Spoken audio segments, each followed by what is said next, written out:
সম্মানিত বন্ধুগণ, বাংলাদেশ জামাত ইসলামী আমাদের কমি অঙ্গনের প্রধানতম মানুষগুলি স্বীকার করতে বাধ্য। আমরা রাত দিন কোরআন গবেষণার কাজে আত্মনিয়োগ করার কারণে রাষ্ট্র পরিচালনা করার এই বিশাল যোগ্যতা আমাদের মধ্যে নেই।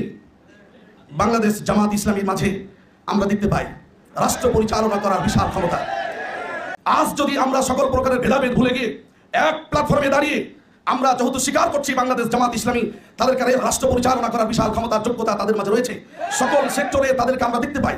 কাজেই তাদের থেকে আকীদা খারাপ, অমুক খারাপ, এগুলা অহিতুক কথাবার্তা না বলে আসুন তাদের কাছে জুড়ে গিয়ে অন্তত তাদের হাতকে মজবুত করে ওই পালিয়ে যাওয়া মা যেন আবারও ঠুস করে ঢুকে না পড়ে বাংলার মাটিতে, এই পথকে বন্ধ করার পরিকল্পনা মজবুত করুন।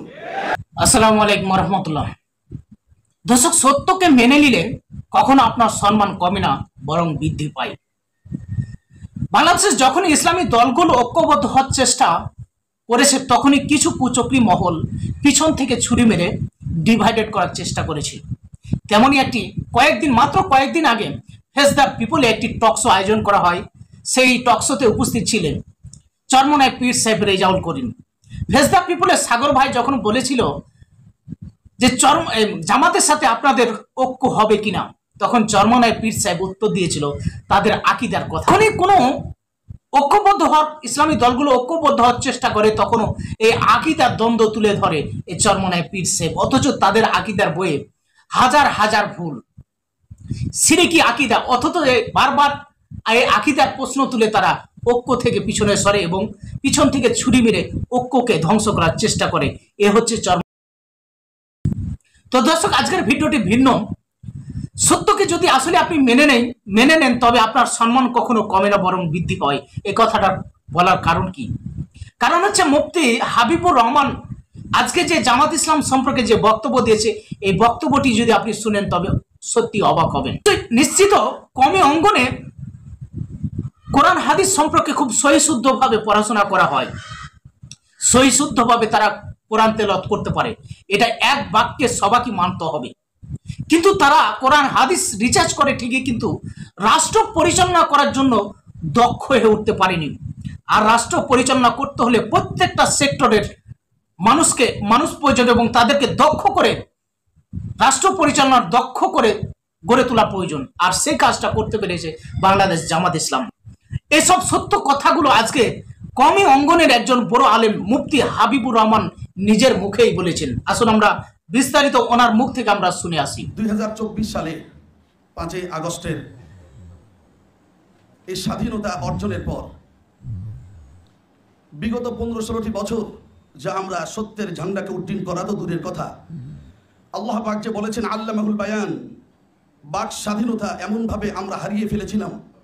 মসজিদের মিম্বারগুলি, মসজিদের মেহরাবগুলি, খতিবদের স্থানগুলি চোর ডাকাতদের হাতে চুরি হয়ে গিয়েছিল, যার কারণে সত্য কথা বলা তো দূরের কথা, মসজিদে ঢুকলে বের হতে পারবো কিনা, জুমার দিনে বিবির কাছ থেকে বিদায় নিয়ে মসজিদে যেতাম। সম্মানিত বন্ধুগণ, বাংলাদেশ জামাত ইসলামী আমাদের কমি অঙ্গনের প্রধানতম মানুষগুলি স্বীকার করতে বাধ্য। আমরা রাত দিন কোরআন গবেষণার কাজে আত্মনিয়োগ করার কারণে রাষ্ট্র পরিচালনা করার এই বিশাল যোগ্যতা আমাদের মধ্যে নেই। বাংলাদেশ জামাত ইসলামীর মাঝে আমরা দেখতে পাই রাষ্ট্র পরিচালনা করার বিশাল ক্ষমতা।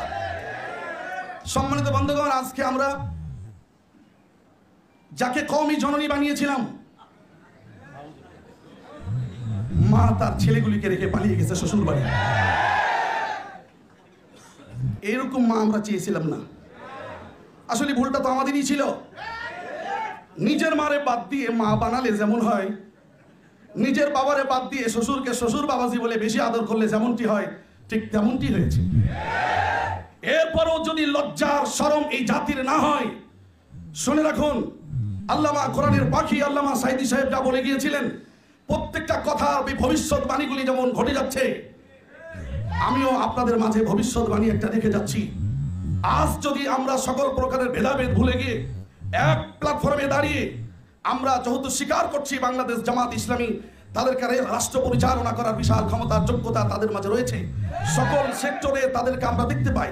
কাজেই তাদের থেকে আকীদা খারাপ, অমুক খারাপ, এগুলা অহিতুক কথাবার্তা না বলে আসুন তাদের কাছে জুড়ে গিয়ে অন্তত তাদের হাতকে মজবুত করে ওই পালিয়ে যাওয়া মা যেন আবারও ঠুস করে ঢুকে না পড়ে বাংলার মাটিতে, এই পথকে বন্ধ করার পরিকল্পনা মজবুত করুন। সম্মানিত বন্ধুগণ, রাসূল করিম সাল্লাল্লাহু আলাইহি ওয়াসাল্লামকে আমাদের প্রিয় নেতা পেয়েছি, এর চাইতে বড় নিয়ামত আর কি হতে পারে? তিরমিজি শরীফের একটি হাদিস আমি আপনাদেরকে শোনাই। হযরত রাসূল করিম সাল্লাল্লাহু আলাইহি ওয়াসাল্লাম তিনি সাহাবা ইকরামের কাছে পৌঁছলেন। সাহাবা ইকরাম সকলে মিলে একত্রে আলোচনার মাঝে একজন বলে বসলো যে আমরা ইব্রাহিমকে দেখতে পাই, তিনি খলিলুল্লাহ। তা আরেকজন বললো তা কত ঠিকই বলেছেন, মুসা কালিমুল্লাহ। তা আরেকজন বললো আমরা তো দেখতে পাই ঈসা আবার রুহুল্লাহ কালিমাতুল্লাহ। আরেকজন বললেন আদম শফিউল্লাহ। এক একজন এক এক নবীর সুন্দর প্রশংসার বাণীগুলি ছুড়ে দিলেন। বিশ্ব নবী মোহাম্মদ আরবি ধমক দিলেন না, বৈষম্যহীন ভাবে, বৈষম্য দুর্বৃত্তকরণে বিশ্ব নবীর যে কি সুন্দর আচরণ ছিল, তিনি সেখানে গিয়ে আলোচনায় অংশগ্রহণ করলেন। সমস্ত কিছু শোনার পর বলেন সাহাবীরা তোমরা তো সকলেই বলেছো, আমি একটু কিছু বলি তোমরা শোনো। আমি হইলাম আনা হাবিবুল্লাহ লা ফখর আলাইহি, আমি হইলাম আল্লাহ পাকের বন্ধু হাবিব লা ফখর আলাইহি, এটা নিয়ে আমি ফখর করি না। মুহতারাম বন্ধুগণ, খলিলুল্লাহ, কালিমুল্লাহ, ঈসা রুহুল্লাহ, শফিউল্লাহ সমস্ত কিছু হাবিবুল্লাহর মধ্যে ঢুকে আছে। সুবহানাল্লাহ। আল্লাহর হাবিব বিশ্বনবী মুহাম্মদ সাল্লাল্লাহু আলাইহি ওয়াসাল্লাম বলছেন আমি কি তোমাদেরকে আরো বলবো না? আমি হইলাম আনা হামিলু লিওয়াইল হামদ ইয়াউমিল কিয়ামা লা ফখর আলাইহি, ময়দানে মাহশারে হামদ সানার ঝান্ডাকে আমি একমাত্র উড্ডয়ন করব।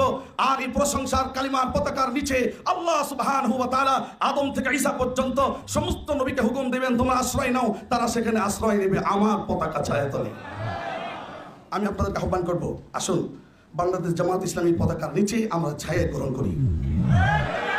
যদি তা না হয় এমন একটা দিন আমাদের জন্য আসবে, এখন তো অন্তত ফজর হয়েছে, এমন একটা সময় আসবে ফজর আর হবে না।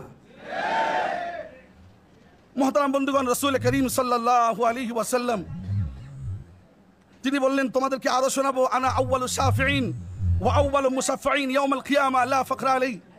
হুজুর সাল্লাল্লাহু আলাইহি ওয়াসাল্লাম বলেন ময়দানে মাহশারে আমি কেবলমাত্র সবার অগ্রভাগে সুপারিশ করার সুযোগ পাবো, আর আমার সুপারিশ গ্রহণ করা হবে লা ফখর আলাইহি, এই জন্য আমি অহংকার করি না। হুজুর সাল্লাল্লাহু আলাইহি ওয়াসাল্লাম আরো বললেন আনা আউয়ালু মান ইয়াহরিকু হালিকাল জান্নাহ ওয়া মাই ফুকারাউল মুমিনিন লা ফখর আলাইহি। আল্লাহ পাক আমাকে এমন সুযোগ দিবেন, জান্নাতের কড়ায় আমি সর্বপ্রথম দরজায় ধাক্কা দেব, দরজা খুলে দেওয়া হবে, আমাকে ভিতরে গ্রহণ করা হবে, আর আমার সাথী হিসাবে আমার উম্মতের মুমিনিন যারা এরা আমার সাথী হবে। সুবহানাল্লাহ। ফুকারাউল মুমিনিন, মুমিনদের মধ্যে যারা দরিদ্র অসহায় এরাই হবে আমার সাথী। সুবহানাল্লাহ। তাই তো যুবক ভাইরা এটাই বলতে হয়, জান ভি मैं दे दूं खुदा की कसम, अगर कोई मांगे मुस्तफा के लिए, জীবন যদি দিতে হয় ওই বিশ্বনবীর শানে দাও যে বিশ্বনবী মুহাম্মদ আরবি সকলের জন্য উৎসর্গ করেছিল তার জীবন।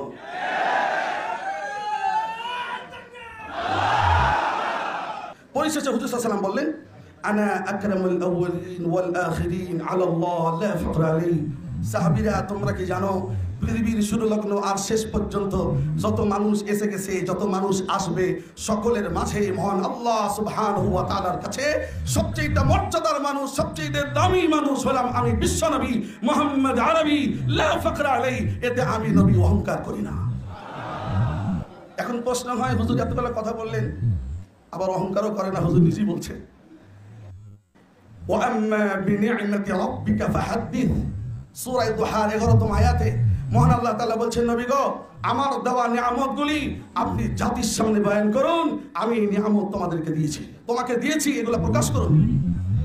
ভাইরা এখন তার নবী নেই, 15-16টি বছরের অমাবস্যার রাতের কষ্টে তাদের মনে রয়েছে, বাড়ির ভিতরে স্বামী স্ত্রী ঘুমিয়ে আছে, কোন সময় কোন বাইরে এসে নিয়ে চলে যাচ্ছে, আয়না ঘরের নামে যে বাইনামা আমাদের সাথে দেওয়া হয়েছে, এই সমাজ আর দেখতে চায় না, এইরকম রাত আর দেখতে চায় না।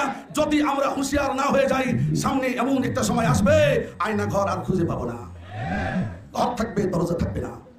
সুতরাং আসুন বাংলাদেশ জামাত ইসলামী এই পতাকা তলে আশ্রয় গ্রহণ করে আমরা কাঁধে কাঁধ মিলিয়ে আমি আপনাদের কাছে আকুল আবেদন করবো, বাংলাদেশ জামাত ইসলামীর ঊর্ধ্বতন কর্মকর্তাদের কাছে, আমাদের কওমি অঙ্গন সহ ইসলামী দল যতগুলি আছে, চরমনায় পীর সাহেবের দল, খেলাফত মজলিস ইত্যাদি, মোটামুটি 4-5টা দল যদি আপনারা একত্রিত হন, ওরা যদি 14 দল একসাথে হইতে পারে, আমরা কেন পারি না? যদি 4-5টা একসাথে হওয়া যায়, আমাদের ক্ষমতা ঠেকায় কে? কথা ঠিক কিনা বলেন?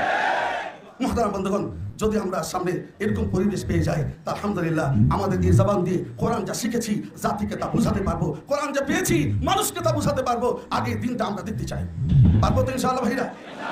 আল্লাহ তাআলা আমাদের সকলকে আমল করার তৌফিক দান করুন। আসসালামু আলাইকুম ওয়া রাহমাতুল্লাহি ওয়া বারাকাতুহু। দর্শক, মুফতি হাবিবুর রহমানের বক্তব্য আপনারা শুনলেন। আসলে যারা দিনের সাথে ঐক্য হতে পারে না তারা তো কোনো ইসলামী দলই হতে পারে না। আর ইসলামিক দল তো তাকে বলা হয় যারা ইসলামকে ফলো করে। যাদের ভিতরে এত আকীদা, জঘন্য আকীদা আছে, তারাই উল্টো মানুষের আকীদা দিয়ে টানা হাসরা করে, অথচ তাদের আকীদাতে এত শ্রীকি আকীদা, অথচ জামাত ইসলামের লোক কখনো ঐক্যর সময় এই আকীদার কথা তারা কখনো তুলে ধরে না। আসলে গোলাম মোল্লা রনির মুখে একটি কথা হয়তো আপনারা শুনেছিলেন একটি টকশোতে, যে চরমনায় যে ইসলামী আন্দোলন এটি আসলে কিসের কারণে তৈরি হয়েছে।